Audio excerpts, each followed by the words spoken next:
সিরাত আর মিলাদ দুটো জিনিস। একটা হচ্ছে সিরাতুন নবী সাল্লাল্লাহু আলাইহি ওয়াসাল্লাম, আর একটা হচ্ছে মিলাদুন নবী। মিলাদ আরবি শব্দ, যার বাংলা হচ্ছে জন্ম তারিখ অথবা জন্মদিন, যাকে বলা হয় মিলাদ। আর সিরাত শব্দের অর্থ হচ্ছে জীবন বৃত্তান্ত, চরিত্র, স্বভাব, অভ্যাস ইত্যাদি। আপনার ডিকশনারি খুলে দেখবেন। তো মিলাদুন নবী সাধারণত পালন করা হয় নবী করিম সাল্লাল্লাহু আলাইহি ওয়াসাল্লাম যেদিন দুনিয়াতে এসেছেন ওই দিনটাকে কেন্দ্র করে। মিলাদুন নবী হচ্ছে নবীর জন্মদিন। আর সিরাতুন নবী হচ্ছে নবী করিম সাল্লাল্লাহু আলাইহি ওয়াসাল্লামের জীবন বৃত্তান্ত, তার আচার আচরণ, তার স্বভাব, তার অভ্যাস ইত্যাদি। এখন আপনারাই বলেন আমাদের কোনটা জানা দরকার, নবীজির চরিত্র, স্বভাব, অভ্যাস এইটা নাকি নবীজির জন্মদিন? একটু জোরে বলেন। মিলাদুন নবী আমরা যদি পালন করি সেক্ষেত্রে আমরা নবীজির জন্মদিনের ব্যাপারে কিছু জানতে পারব। তো জন্মদিন জানার মধ্যে আসলে খুব বেশি লাভ নাই, আছে নাকি? বরং নবী করিম সাল্লাল্লাহু আলাইহি ওয়াসাল্লামের পুরা জিন্দেগি, বিশেষ করে নবুয়তের পরবর্তী 23 বছরের বিষয়ে যদি আমরা জানতে পারি, তাহলে সেখান থেকে আমরা জীবনী জানার মধ্য দিয়ে, চরিত্র জানার মধ্য দিয়ে, অভ্যাস জানার মধ্য দিয়ে আমরা শিক্ষা গ্রহণ করতে পারবো, ঠিক না? যে কোনো কথা আপনি শুনবেন শিক্ষা নেওয়ার উদ্দেশ্যে। দেখেন আপনারা কতটুকু জানেন, যদি ইতিহাস জানেন তাহলে দেখবেন মিলাদুন নবী পালন করেছে নবী করিম সাল্লাল্লাহু আলাইহি ওয়াসাল্লামের আপন চাচা আবু তালিব, হযরতে আলী কাররামাল্লাহু ওয়াজহা এবং হযরতে জাফর রাদিয়াল্লাহু তাআলা আনহুমার বাবা।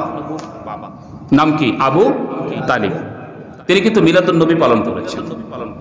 আজকে আমরা যারা মিলাদুন নবী পালন করি, আমরা হয়তো মিলাদুন নবীর শেষে, আলোচনার শেষে আমরা জিলাপি খেয়ে চলে যাই, হয়তো কোথাও একটু বিরিয়ানি দেওয়া হয়, যদি খুব বেশি টাকা থাকে সেক্ষেত্রে বিরিয়ানি দিয়ে অনুষ্ঠান শেষ করা হয়। কিন্তু নবী করিম সাল্লাল্লাহু আলাইহি ওয়াসাল্লামের আপন চাচা আবু তালিব মিলাদুন নবী পালন করেছেন। যখন নবীজির জন্মের কথাটা এসে তাকে প্রথম তার দাসী জানালো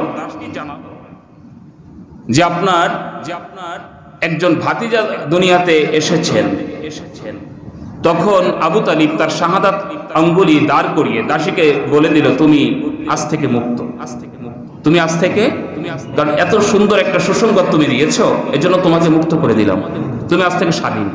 এক। এরপরে মিলাদুন নবী পালন করতে গিয়ে আবু তালিব যেটা করেছেন, তিনি ধনী মানুষ ছিলেন। 5টি উট, কয়টি উট? 5টি উট তিনি ভাতিজার জন্মগ্রহণের কারণে মিলাদুন নবী পালন করতে গিয়ে 5টি উট তিনি মানুষের মাঝে জবেহ করে মানুষকে খাইয়ে দিয়েছেন। কয়টি উট খাইয়ে দিয়েছেন? 5টি। এরপর আপনাদের কাছে চূড়ান্তভাবে জানতে চাই, যিনি দাসীকে আজাদ করে দিলেন, মুক্ত করে দিলেন, 5টি উট মানুষকে খাইয়ে দিলেন, ভাতিজা জন্মগ্রহণ করেছেন বলে যিনি মিলাদুন নবী পালন করতে গিয়ে দাসী মুক্ত করলেন, 5টি উট মানুষকে খাইয়ে দিলেন, ওই ব্যক্তি চূড়ান্তভাবে জান্নাতি নাকি জাহান্নামী? এটা জোরে বলেন। আচ্ছা, আবু তালিবকে জাহান্নামী বলতে কি আপনার কষ্ট হয়? যদি কষ্ট হয় তাহলে আপনার ঈমান নাই। কারণ আল্লাহ সুবহানাহু ওয়া তাআলা স্পষ্টত বলেছেন, যার মধ্যে ঈমান নাই, যিনি আল্লাহকে স্বীকার করে নাই, তিনি কি? জাহান্নামী। তাহলে আবু তালিব জাহান্নামী নিঃসন্দেহে। অথচ তিনি যে কাজ করেছেন, নবীর জন্মগ্রহণে তিনি মিলাদ পালন করেছেন, মিলাদুন নবী পালন করে দাসী মুক্ত করে দিয়েছেন, 5টি উট তিনি মানুষের মাঝে বিলিয়ে দিয়েছেন, এরপরও তিনি জাহান্নামী, কারণ তিনি সিরাতুন নবী সাল্লাল্লাহু আলাইহি ওয়াসাল্লাম মেনে নেয়নি। তিনি মিলাদ করেছেন ঠিকই, কিন্তু সিরাত মানেনি। অর্থাৎ নবী করিম সাল্লাল্লাহু আলাইহি ওয়াসাল্লামের এক কথা ছিল, কুলু লা ইলাহা ইল্লাল্লাহ, তোমরা বলো লা ইলাহা ইল্লাল্লাহ, তাহলে মুক্তি পেয়ে যাবে, তুফলিহুন। এই কথাটা আবু তালিব মানে নাই। কিন্তু আবু তালিব এই কথা না মানলেও নবীর মিলাদ পালন করেছে, তাহলে বোঝা যায় মিলাদ পালন করে জান্নাতে যাওয়া যাবে না, সিরাতের দরকার আছে না নাই? প্রিয় হাজিরিন,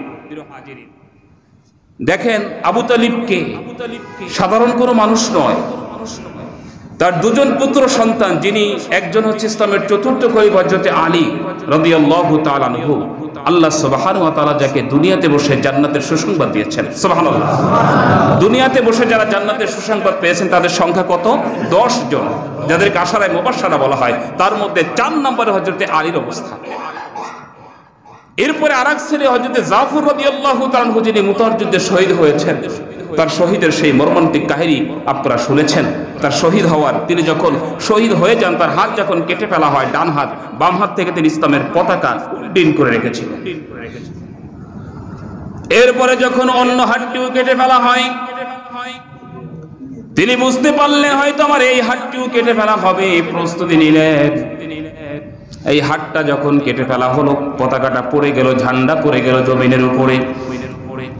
দুই হাত কাটা, শুধু নিজের শরীরের শক্তি দিয়া বুকে ভর করে সামনে গিয়ে হযরতে জাফর রাদিয়াল্লাহু তাআলা আনহু তার বুক থেকে ইসলামের পতাকার সেই ঝান্ডাটা কামড়ে ধরে এভাবে হেলান দিয়ে ঘুরে ইসলামের পতাকা উড্ডীন করে জানিয়ে দিলেন, জীবন চলে যাবে, ইসলামের পতাকা মাটিতে পড়তে দেওয়া যাবে না।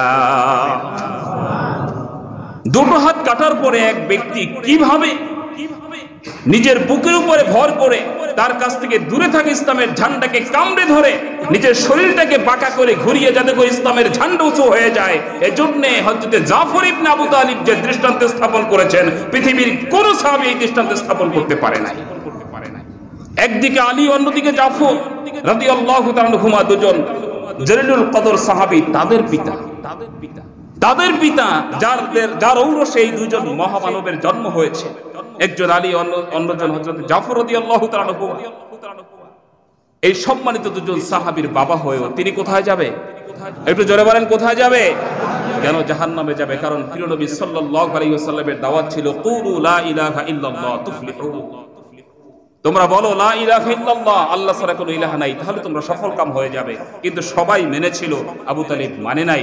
যত ভালো কাজই সে করুক না কেন, মিলাদুন নবী পালন করে জান্নাতে যাওয়া যাবে না যদি নবী করিম সাল্লাল্লাহু আলাইহি ওয়াসাল্লামের সিরাত মেনে জীবন গঠন করা না হয়। আল্লাহ সুবহানাহু ওয়া তাআলা আমাদেরকে সঠিক বুঝদান করুন, সকলে বলি আমিন।